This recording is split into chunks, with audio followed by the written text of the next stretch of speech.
This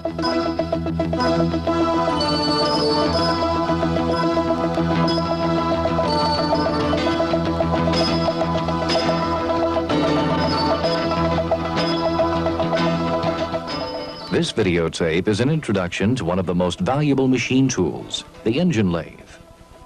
The engine lathe is the father of all machine tools, often referred to as the only machine tool capable of reproducing itself. Through the years, specialized engine lathes such as the tool room lathe and the turret lathe have been developed. This videotape, however, will deal only with the basic engine lathe. This videotape is intended to show you how to perform the safety procedures that are required in every machine shop, identify the basic parts of the engine lathe and call each of them by the name commonly used in the trade, identify the functions of each of these parts, and perform the routine lubrication and cleaning operations that have to be done in order to keep your engine lathe in proper working order. When you are in the shop, you have to take some precautions that will protect you and the people around you. Always wear your safety glasses. Take off all jewelry, such as rings and watches. Roll up your sleeves above the elbow, and make sure your clothes fit close enough so they won't get caught in the machine. An engine lathe is used to change the size, shape, or finish of a revolving workpiece. Here you see a turning operation changing the size of the work. This operation, called recessing, changes the shape of the work. And the finishing operation gives the workpiece a smooth surface. You are able to tell the size of an engine lathe by measuring the swing and its maximum capacity between centers. The swing is the largest diameter that can be rotated in the machine over the ways. You can see by the scale that this engine lathe has a swing of 15 inches. You can measure the maximum capacity between centers this way. As you can see, this lathe will take a piece 48 inches long between its centers. So, the size of this lathe is 15 by 48. Some manufacturers measure lathe size by the swing and the length of the lathe bed. The engine lathe is composed of 5 basic parts: the bed, the headstock, the tailstock, the carriage, and the quick change gearbox. The bed is the heavy foundation casting which supports and gives alignment to the other parts of the engine lathe. The ways, machined on the surface of the bed, are precision finished to ensure proper alignment of the working parts mounted on them. It is important to check your lathe regularly to make sure it is level. A very small amount of twist on the lathe bed makes precision machining impossible. The manufacturer's setup manual will show you how to level a particular machine. But as a general rule, you should check for level across the ways at the left-hand or headstock end and at the right-hand or tailstock end.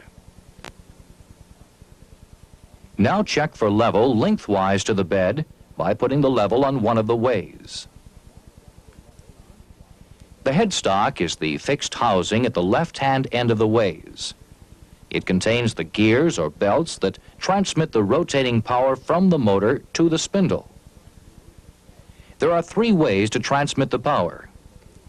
With transmission gears, the trade name for this headstock is the gear drive headstock. With cone pulleys and belts, this headstock is called a cone pulley and belt headstock or cone pulley headstock. And with variable speed drive, this headstock is called the variable speed drive headstock. All 3 types of headstock have ways of changing the speed of the spindle's rotation as well as transmitting the power. In the gear drive headstock, the spindle speed is changed by engaging different size gears.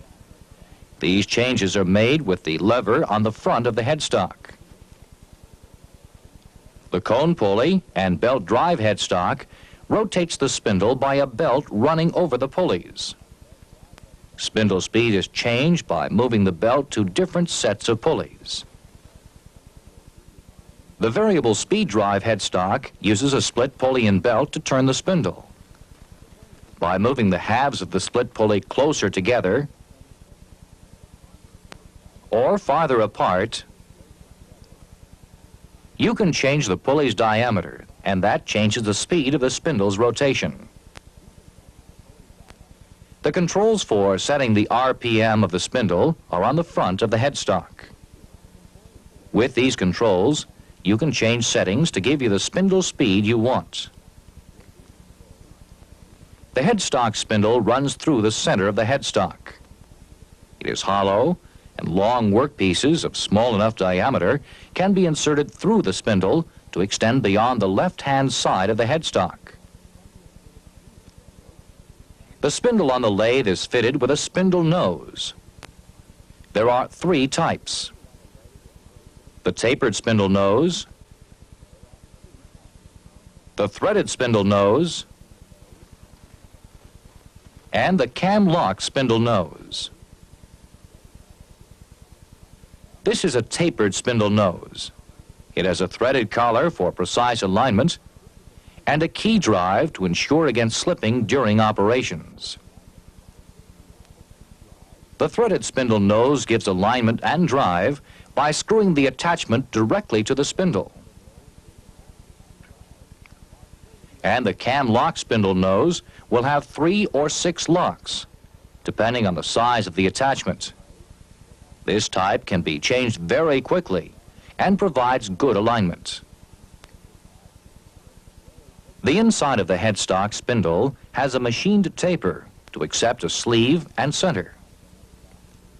Here is a sleeve and a center being inserted in preparation for turning between centers. The tailstock is mounted on the ways at the end opposite the headstock. It moves along the ways and can be locked in position with a tailstock clamp.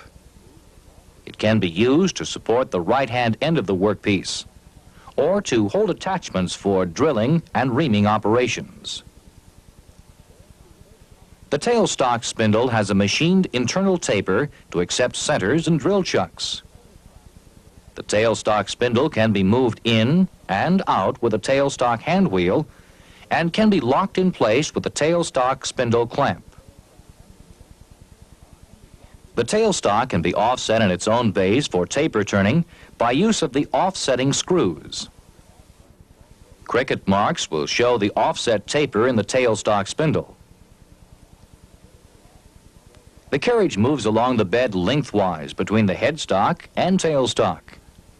With its attachments, it holds the cutting tool in place and feeds it into the work. The carriage has 3 main parts: the saddle, the apron, and the cross slide. The saddle is an H-shaped casting which straddles the bed and runs on the ways. The apron is located on the front of the carriage and contains the hand wheels and controls which give motion to the carriage and cross slide. The cross slide rides on top of the saddle. It moves away from or toward you by hand or under power. The cross slide is equipped with a calibrated dial to measure depth of cut. This adjustment controls the diameter of the workpiece. The compound rest sits on the cross slide and supports the tool post. It can be swiveled 360 degrees and clamped at the desired angle. It can be moved back and forth by turning the compound rest screw handle. The micrometer collar allows for precision adjustments.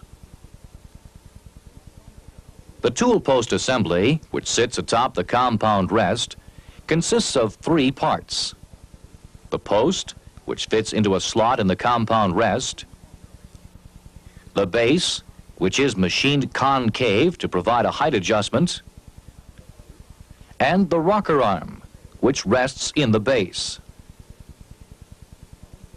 The tool post is used to hold various cutting tools in position.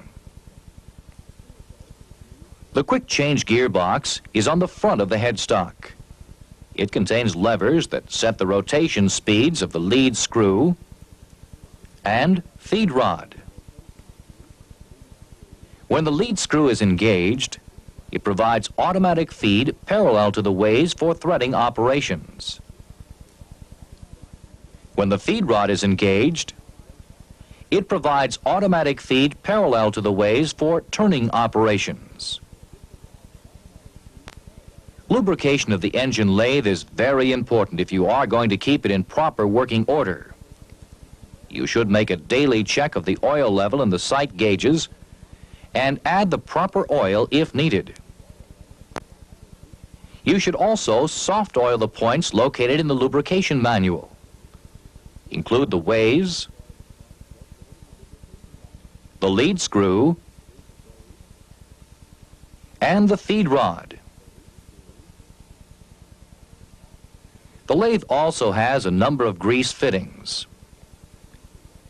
Read the lubrication manual to locate all the fittings and use the recommended type of grease. The lubrication manual will also give you a schedule to follow. Keep accurate records of your lubrication. Scheduled lubrication keeps your machine in proper working order. Before leaving the machine for the day, clean it thoroughly.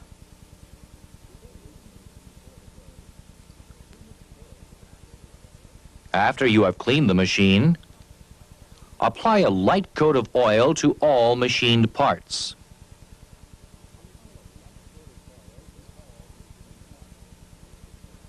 To review briefly, there are 5 basic parts of the engine lathe. The bed, which supports all other parts. The headstock, which contains the headstock spindle and drive.